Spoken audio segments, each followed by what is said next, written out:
The UNC Pembroke football team is now 3-0 after a 38-19 road win against the Shaw University Bears. After trailing 13-10 at halftime, the Braves used a 21-0 burst in the third quarter to roll to a 19-point victory. The Braves return home this week to host North Greenville at 7 p.m. UNCP women's soccer is in the middle of a busy week that saw Peach Belt Conference play begin. After an up-and-down run through non-conference play, the Black and Gold host #1 Columbus State today at 1 p.m. On the men's side of the pitch, the Braves went 2-2 through the early portion of non-conference play. After their conference opener against Clayton State this past Wednesday, the Braves are in action against Chowan today at 3:30.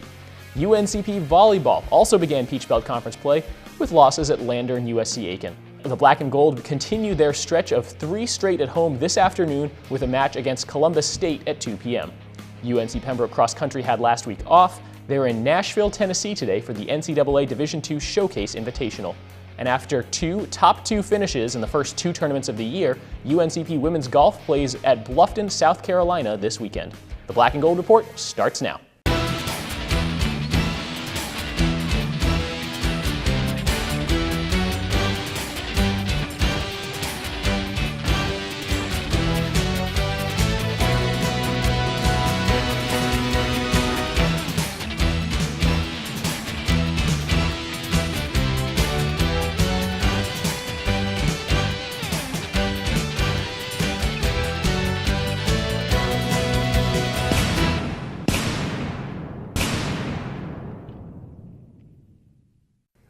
Welcome to another episode of the Black and Gold Report presented by Pepsi, a show all about UNC Pembroke athletics. I'm Cameron Songer, and this week we talked to UNCP football head coach Shane Richardson about his team's road win over the Shaw University Bears. We'll also preview this week's home game against North Greenville. The Braves football team is 3-0 to start the season, and the head coach of the Braves, Shane Richardson, is with me in studio. Coach, thanks for joining us. Thanks for having me back. Probably not the best looking game, but the Braves did get to 3-0 with that 38-19 win against Shaw a week ago. What are some of the things that stood out to you? I think our team has the ability to come from behind and be able to ride a little bit of a roller coaster of emotion and momentum, and we're able to kind of pull through and see it through.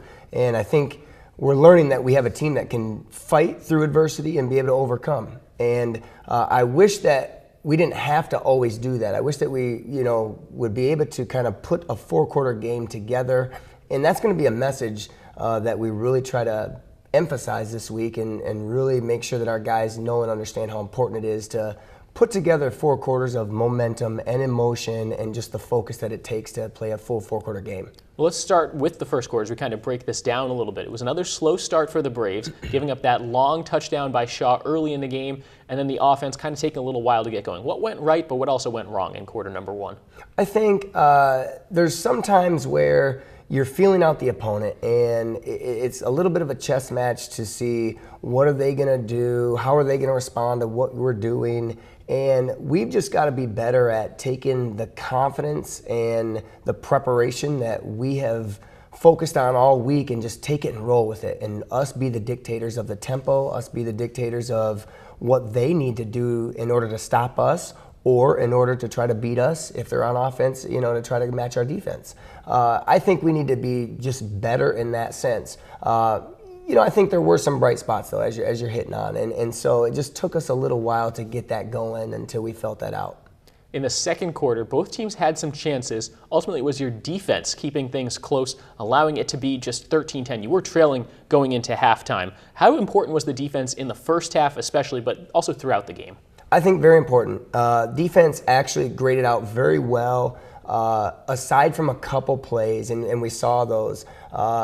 A couple of the plays, you go back and you say, man, there's 1 to 3, maybe even 5 guys on one of the plays that are out of position, not doing their job. But then you have a multitude of other plays. You go 9, 11, 12 plays in a row where, wow, there's some guys really doing a great job of doing what they're supposed to do, aligned right, knowing their responsibility, great technique.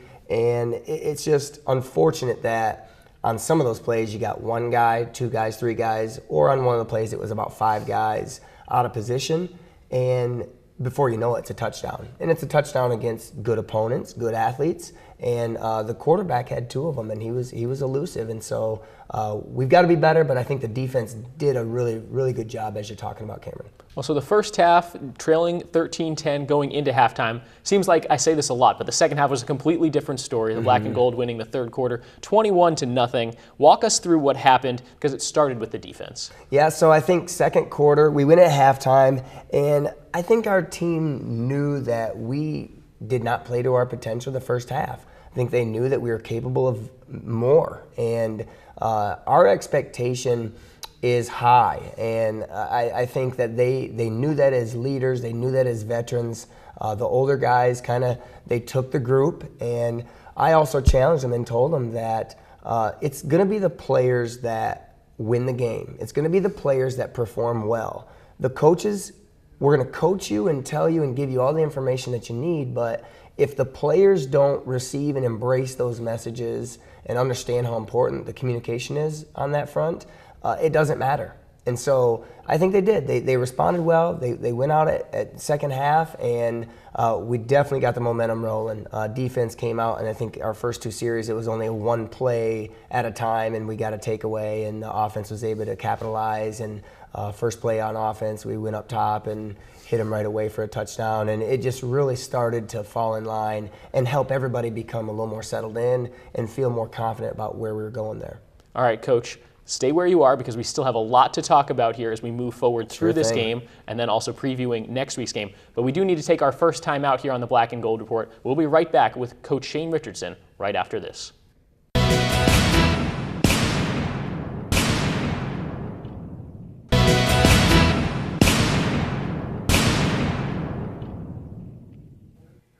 Welcome back to the Black and Gold Report. I'm joined once again by UNCP head football coach Shane Richardson. Coach, after that big 21-0 third quarter, Shaw would score early in the fourth quarter, but never was able to get it back down under single digits. How do you feel about your team's ability to close the game out? I think on Saturday it was there. It was good. And there were a few swings of momentum that could have been better for us. We had some inopportune moments on offense where we turned the ball over. Defensively, I thought the second half was a little better than the first half. And then special teams-wise, we had some penalties that kind of hindered us that we could have really controlled a lot better. But all in all, I think we did finish the right way. And there's some things that we definitely got to work on. But I did like what we did in the second half in the fourth quarter on Saturday. Let's talk individual performances now, and we'll get the bad news out of the way first, I guess. Quarterback Patrick O'Brien, 5 interceptions in the game. What happened, and how can he kind of bounce back from that moving forward? I think Pat sometimes he believes in his abilities so much that he wants to press and maybe do more than what he should. He wants to make big plays. He wants to be great. He's competitive, and sometimes that really leads him into maybe some bad situations where he's going to force some things. So he's got to be better in those situations of looking at the defense, looking at his opportunities, and being more patient with checking down the routes as opposed to trying to get all the yards that he thinks he can get in one shot. Check it down, let some of our skill guys go to work in the open field, and just be patient with what the defense has given us. Speaking of those skill guys, there was plenty of success through the air, including B.J. Bunn, who tallied his 4th career 100-yard game. He also had a touchdown and a really big play, SportsCenter top 10 kind of catch. Talk about the game B.J. had and that big highlight as well. I think BJ really, I don't know if I'd say come out of his shell, but he really kind of took over the game a little bit, and he showed what he was capable of doing. He's a very competitive individual. I've talked about him before. He's a guy that is confident in what he's able to do and what he wants to do. He's determined. He wants the team to do well. He wants us to be in a position to win games, and he's going to do everything he can to do his part in helping the team. And when you talk about catching the ball and being a dependable receiver, he's physical. He's able to go up and get the ball over other guys. He's able to run guys over. He is able to make them miss as well.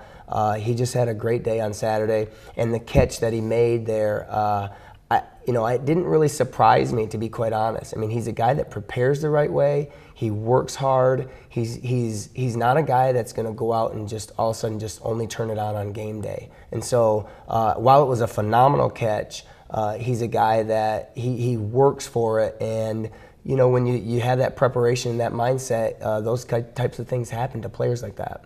On the ground game now, let's call it the three-headed monster. Antonio Stanley, Cliff Jones, Miles Grant, they combined for over 180 yards on 33 carries. How do you feel about that group and those guys and what they bring to the table? I love those guys. They really reassure the ground attack and making sure that we can run the ball successfully and being able to have a great time of possession and run the clock like we need to. All three of those guys have different styles of running, and so Rontonio, I would tell you that he's very elusive and probably the fastest of the three. Cliff is a little more of a power runner. I think he really has a desire and determination to find the sticks and always get that extra 2 to 3 yards. And then Miles is a guy that is going to slash and really be able to plant and cut on a dime and make you miss and then get north and south for you pretty quickly.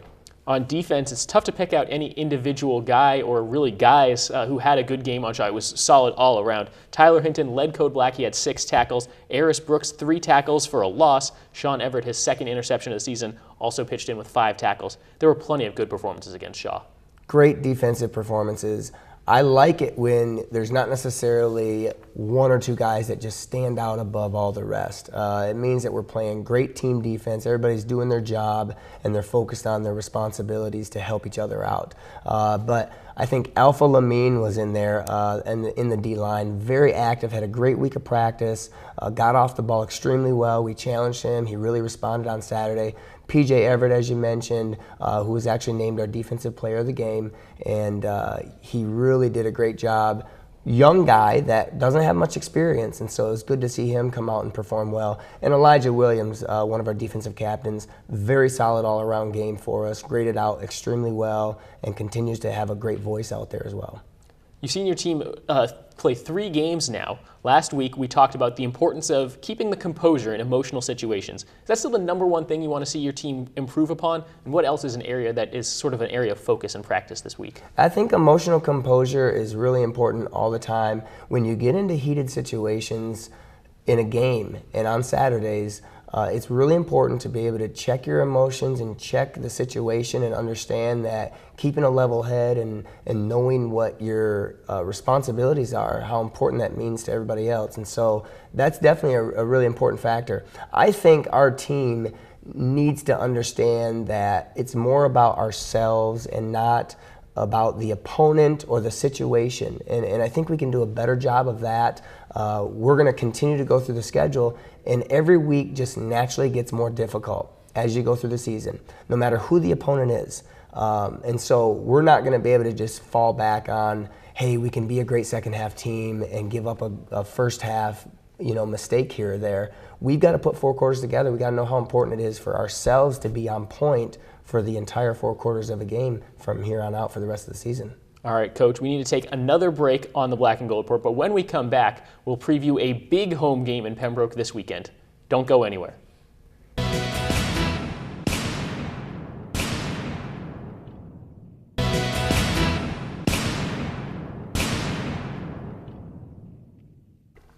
Welcome back to the Black and Gold Report presented by Pepsi, a show all about UNC Pembroke athletics. I'm Cameron Songer, talking now with UNCP football coach Shane Richardson. As we start to get ready, move past last week's win, move towards the week ahead and the big game ahead. But we can talk a little bit more about that game against Shaw. It was the 2nd road win of the season, which already improves upon last year's total of just 1 win last year away from Pembroke. What's been the biggest difference? I think maturity, leadership. We came up with a good plan to try to combat this in the off season. Didn't really work out like we wanted it to, but we tried to emphasize it and make sure that, honestly, it's a mindset. We take a lot of time to make sure that the accommodations, the travel schedule, everything that we're doing matches up to them being able to perform well on Saturdays. And I don't know that there's as big of a rhyme or reason to it other than having guys on the team that know how to keep a great focus, even when we're away from the Caton Fieldhouse or away from Grace B. Johnson Stadium. We've got to make sure that leaders lead. The followers that haven't been there before, they follow the leaders, and we just need to stay on the same page. And I think it's just more of a mentality than anything else. One of those road wins a year ago was against North Greenville, and the Crusaders won that game 40-17. North Greenville comes in at 2-1 this year. What can we expect to see out of them this Saturday? I think North Greenville is a very well-coached team. I think they have got a great roster of players. I think they're going to be very well-rounded. They're gonna be able to come in and attack us in different ways that we haven't seen so far. I think their quarterback will be able to do some things. I think their skill guys are going to be good enough, and up front they're going to be a challenge for our guys defensively. Defensively for them, they'll aim to disrupt us, and I think they'll be very, very stout up front with some guys that can really run around and cover our receivers. And so we're going to have to make sure that we execute and attack them in ways that we're seeing exactly what they're giving us and not get too impatient like we've maybe been in the past. Well, your defense right now has a pretty big accomplishment. 3 games in a row holding opposing teams under 100 yards through the air. It's going to be a really tough challenge to keep that streak alive against North Greenville. But what does that mean right now for your defense? Well, I think it's great. I think it gives our young secondary a little boost of confidence and helping them to understand where they're at and what they're capable of doing. There's a lot of young guys playing back there. And so anything that we can tell them to keep their confidence level high, keep their motivation level high, and help them to continue to perform well is definitely a benefit. And we expect to be in those top categories. I mean, that's definitely a standard that we want to be able to operate and perform in. We've been there before, and so that certainly shouldn't be anything that we're surprised by or try to overlook or anything like that. And so it's important, but while yet it's not yet the standard either. And so we want to continue to just play well no matter what it is.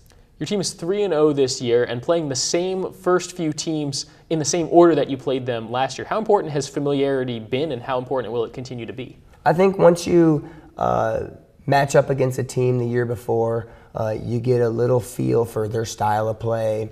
You get a little feel for just honestly the color of the uniform that you're going to go against. And some of those things might sound kind of trivial, but it makes a difference. You'd be surprised that when you get into a different environment, you see a different person in a different colored jersey or what have you. You settle into more of a comfortability when you've seen those things before, and so that'll play a big part. And I think it comes down to the fact too that North Greenville beat us last year. They really embarrassed us, to be quite honest, Cam. We went down there and we didn't have an answer for them in the whole first half. We didn't play well, challenged our guys at halftime. We actually came out the second half and played a lot better. But we need to be able to respond to that this year against North Greenville. It's the second home game of the year coming up. It'll be again under the lights. What's your message to Brave Nation about creating a home field advantage once again in Pembroke? Hey, we need you there, Brave Nation. And last week, 2 weeks ago, when we were here against Fayetteville State, great atmosphere. Phenomenal just to see everybody out there and the vibe and the energy that was taking place. We'd love to have that again, and it certainly makes a difference. Our players feel it, our coaches feel it, and we want to be able to create some excitement and be able to feel and vibe off the energy that's given off by the fans and the crowd, and we're hoping to really give them a great game to be able to come to as well. All right, Coach, thanks for joining us, and again, good luck this weekend. Thanks, Cam. Coach Shane Richardson. It's time for our last break on the Black and Gold Report. We'll return right after these messages.